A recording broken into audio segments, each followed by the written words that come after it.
Iran Israel war లో Pakistan enter అయిందండి. Enter అయినట్టే అయి యాజ్ యూజువల్ గా యావత్ ప్రపంచం ముందు అండ్ ఇస్లామిక్ కంట్రీస్ ముందు ఒక జోకర్ లా మిగిలిపోయింది. ఇరాన్ ఇజ్రాయెల్ మధ్యలో జరుగుతున్న యుద్ధం 4వ రోజుకు చేరిన విషయం మనందరికీ తెలిసిందే. ఇదేమి మన ఇండియా పాక్ యుద్ధం లాగా వారంతా వన్ సైడ్ అయిపోయి ఇండియా చేతుల్లో పాకిస్తాన్ చావు దెబ్బతిని పరారైనట్టు కాదు.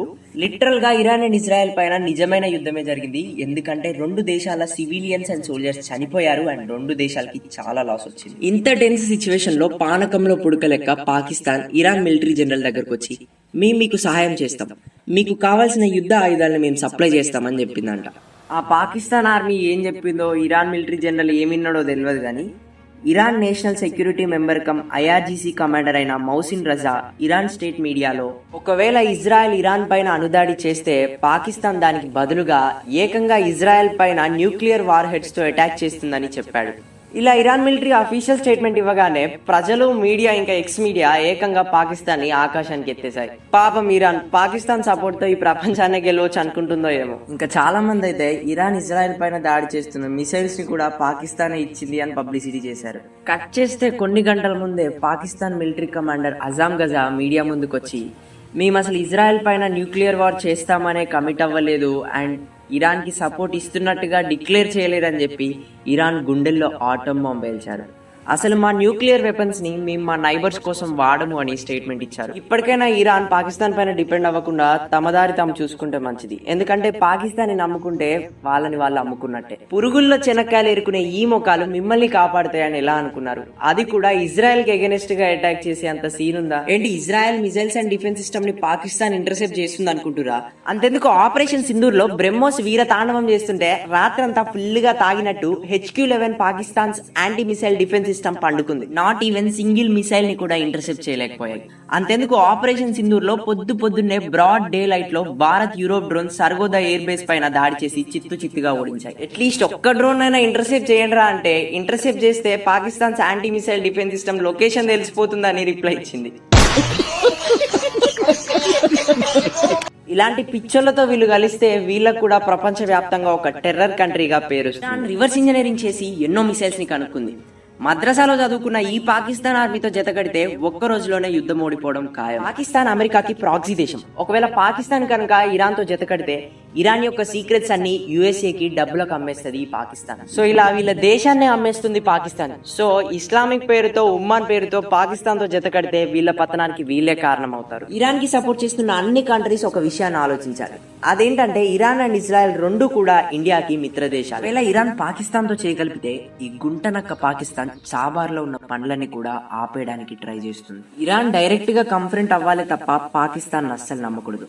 ఎందుకంటే పాకిస్తాన్ కి $1 బిలియన్ అప్పుగా ఇచ్చింది IMF అంటే USA సర్కార్. అమెరికా డబ్బులతో బతుకుతున్న పాకిస్తాన్ అమెరికా ఫ్రెండ్ అయిన ఇజ్రాయెల్ పైన దాడి చేస్తుందని ఎలా అనుకున్నారు? ఇరాన్, అజర్బైజాన్ లాంటి చిన్న ఇస్లామిక్ కంట్రీస్ ని నమ్ముకోవాలే తప్ప పాకిస్తాన్ లాంటి కంట్రీని నమ్ముకుంటే అమ్ముకున్నట్టే. ఇరాన్ ని వెన్నుపోటు పొడుస్తారు. ఇరాన్ యొక్క కంట్రీ ఖజానాను కూడా దొబ్బుకొని పోతారు ఈ పాకిస్తాన్.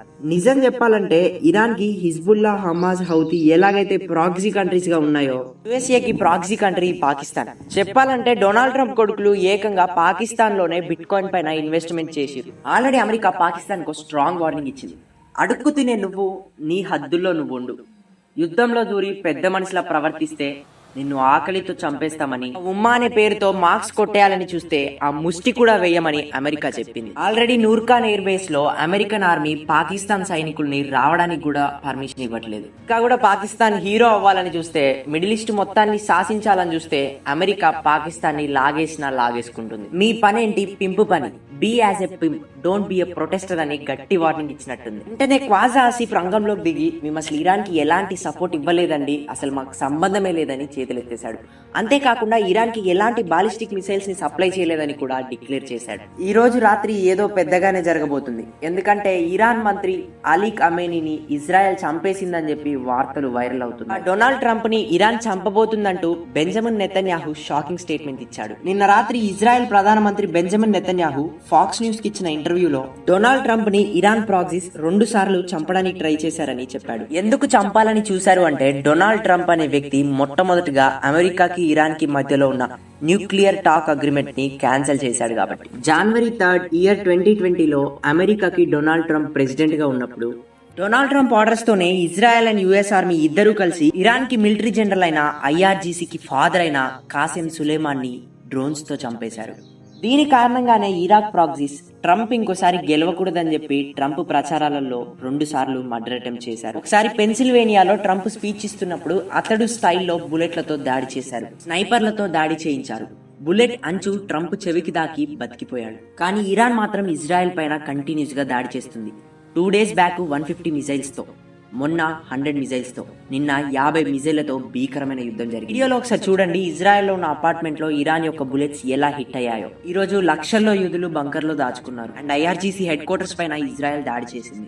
ఇజ్రాయెల్ కూడా ప్రతిరోజు రాత్రి దాడులు చేస్తూనే ఉంది. ఇరువైపులా ప్రజలు సామాన్యులు చనిపోతూనే ఉన్నారు. అమెరికా ఏమని హెచ్చరించిందంటే ఇరాన్ లో ఉన్న అమెరికన్స్ ఎవరైతే ఉంటారో అజర్బైజాన్, ఈబు అండ్ పాకిస్తాన్ లాంటి బార్డర్స్ దాటి ఎస్కేప్ అవ్వండి అని చెప్పింది. మళ్ళీ మేము మీకు హెచ్చరించలేదని, మమ్మల్ని అనొద్దని కూడా చెప్పింది. రానున్న రోజుల్లో ఇరాన్ లో పెద్ద ఎత్తున గొడవలు జరగనున్నాయన్నమాట. ఇరాక్ లో చిక్కుకున్న ఇండియన్స్ ని ఎవాక్యుయేట్ చేయడానికి ప్లాన్స్ చేస్తుంది. ఇక్కడ యాక్చువల్ గా 20 లక్షల విలువ ఉన్న ఇరాన్ డ్రోన్స్ ని చంపడానికి 50 లక్షల విలువ ఉన్న తామీర్ డ్రోన్స్ ని వాడుతుంది ఇజ్రాయెల్. అంటే 20 లక్షల డ్రోన్స్ కోసం 50 లక్షలు ఖర్చు చేస్తుంది ఇజ్రాయెల్. ఇజ్రాయెల్ కూడా చాలా జాగ్రత్తగా ఉండాలి, ఎందుకంటే ఇజ్రాయెల్ చాలా చిన్న దేశం. పాపులేషన్ పరంగా, మిలిటరీ పరంగా, మ్యాన్ పవర్ పరంగా కూడా ఇరాన్ చాలా పెద్ద దేశం. నెగవ్ డిజర్ట్ ని తీసేస్తే కేరళ స్టేట్ లో కేవలం 25% ఉంటుంది ఇజ్రాయెల్. కానీ ఇజ్రాయెల్ ఏం కోరుకుంటుందంటే డొనాల్డ్ ట్రంప్ ఇన్వాల్వ్ అవ్వాలని అండ్ మిడిల్ ఈస్ట్ కంట్రీస్ లో ఇజ్రాయెల్ కి సపోర్ట్ ఇవ్వాలని కోరుకుంటుంది. కానీ డొనాల్డ్ ట్రంప్ మాత్రం రిజెక్ట్ చేస్తూనే ఉన్నాడు. ఒకవేళ యుఎస్ఏ డైరెక్ట్ గా ఇన్వాల్వ్ అవుతే ఖటార్ లో ఉన్న యుఎస్ఏ ఆలీబాబా ఎయిర్ బేసెస్ పైన ఇరాక్ డైరెక్ట్ గా అటాక్ చేసే అవకాశాలున్నాయి. అండ్ ఆ రెడ్ సీలో నీళ్లు కాదు రక్తం ప్రవహించే ప్రమాదాలున్నాయి. అందరి యొక్క స్టేక్స్ ఉన్నాయి కాబట్టి అమెరికా మేము యుద్ధంలో దూరం అంటుంది. సో ఇక్కడ ఇజ్రాయెల్ అండ్ ఇరాన్ 2 కూడా ఒంటరైపోయాయి.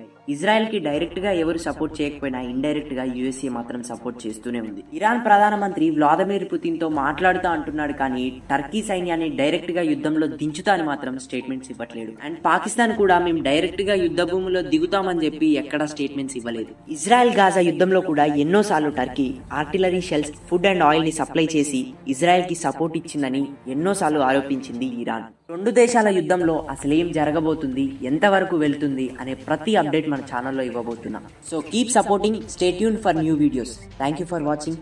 జై హింద్.